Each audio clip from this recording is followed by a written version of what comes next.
Assalamualaikum warahmatullahi wabarakatuh.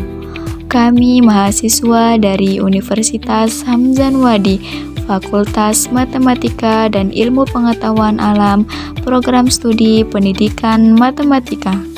Video ini dibuat untuk memenuhi ujian akhir semester pada mata kuliah Psikologi Pembelajaran Matematika.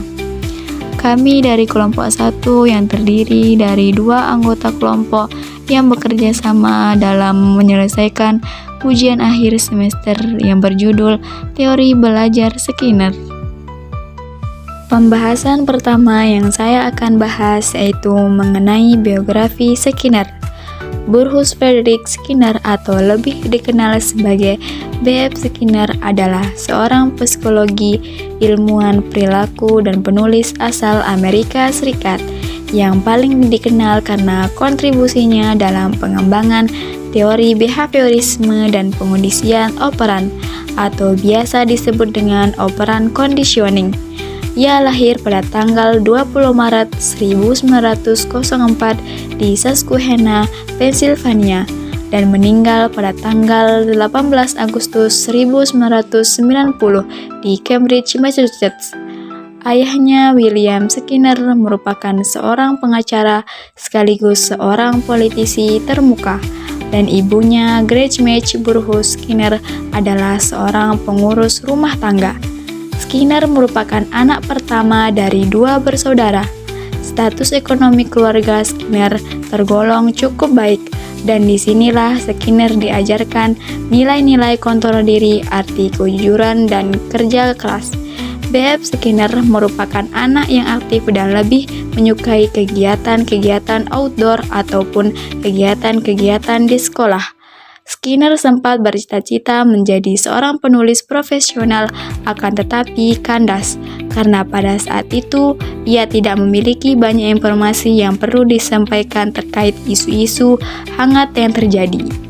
Kemudian setelah masuk di jenjang yang lebih tinggi di perguruan tinggi Hamilton, yakni sebuah sekolah kesenian liberal di Cleveland, New York, dan setelah memperoleh gelar sarjananya, ia kemudian mulai kembali berambisi menjadi seorang penulis, bukan hanya menjadi penulis yang profesional tetapi juga kreatif.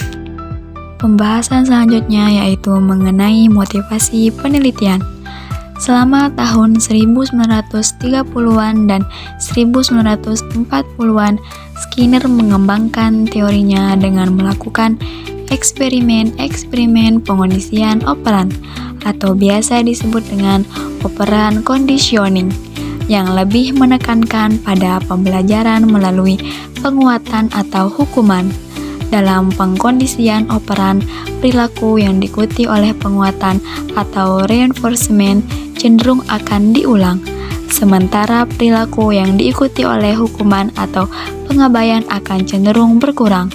Pada tahun 1954, Skinner ikut serta dalam sebuah simposium tentang kecenderungan modern dalam psikologi. Skinner menggunakan media ketika proses belajar-mengajar berdasarkan prinsip-prinsip yang mengaturnya.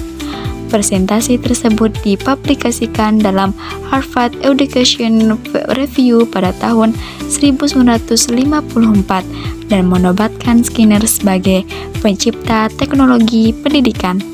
Burrhus Frederick Skinner menekankan pada perubahan perilaku yang dapat diamati dengan pengabaian kemungkinan yang terjadi dalam proses berpikir pada otak seseorang. Oleh karena itu, para pendahulunya dikatakan sebagai pengguna kondisi klasikal. Oke, selanjutnya kita akan bahas lebih dalam tentang penelitian Skinner Box. Skinner Box adalah sebuah alat eksperimen yang dirancang oleh B.F. Skinner untuk mempelajari perilaku hewan, terutama tikus dan merpati.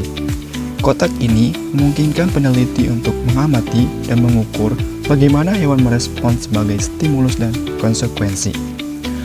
Bagaimana Skinner Box bekerja?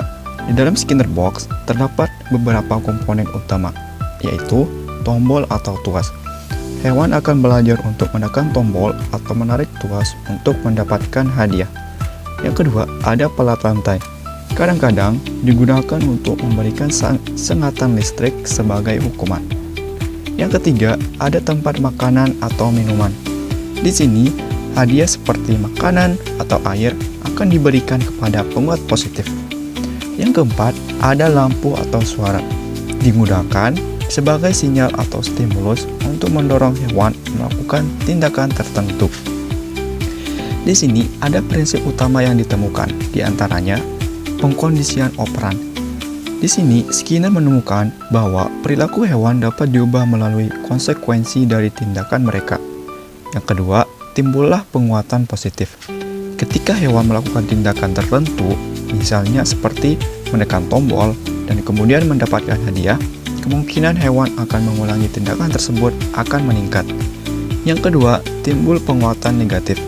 Ketika hewan melakukan tindakan tertentu dan kemudian stimulus yang tidak menyenangkan dihilangkan, misalnya sengatan listrik dimatikan, kemungkinan hewan akan mengulangi tindakan tersebut juga akan meningkat. Yang ketiga, ada hukuman. Ketika hewan melakukan tindakan tertentu dan kemudian diberikan hukuman, misalnya sengatan listrik, kemungkinan hewan akan mengurangi tindakan tersebut. Yang keempat, ada jadwal penguatan.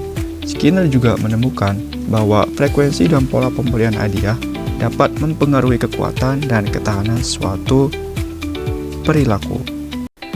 Contoh penerapan teori belajar Skinner antara lain yang pertama, latihan soal. Memberikan latihan soal secara rutin dan memberikan umpan balik yang segera setelah siswa menyelesaikannya. Yang kedua, ada game edukasi. Menggunakan game matematika yang memberikan hadiah atau poin ketika siswa menjawab soal dengan benar. Yang ketiga, ada kompetisi kelompok. Membagi siswa menjadi kelompok kecil dan mengadakan kompetisi matematika kecil-kecilan dengan hadiah untuk kelompok pemenang. Yang keempat, ada tutor sebaya. Membiarkan siswa yang sudah menguasai materi membantu teman sebayanya yang masih kesulitan. Nah, teman-teman, itu tadi adalah poin-poin penting dari teori belajar Skinner. Kesimpulannya adalah, teori belajar Skinner memberikan kerangka kerja yang berguna untuk merancang pembelajaran matematika yang efektif. Namun, penting untuk diingat bahwa teori ini hanya salah satu dari banyak teori pembelajaran dan harus dikombinasikan dengan pendekatan lain untuk mencapai hasil yang optimal. Semoga video ini bermanfaat untuk kita semua dan menambah wawasan tentang teori belajar dari Skinner. Jangan lupa subscribe, like, and share ke teman-teman yang lain supaya video ini bisa menjadi lebih bermanfaat lagi.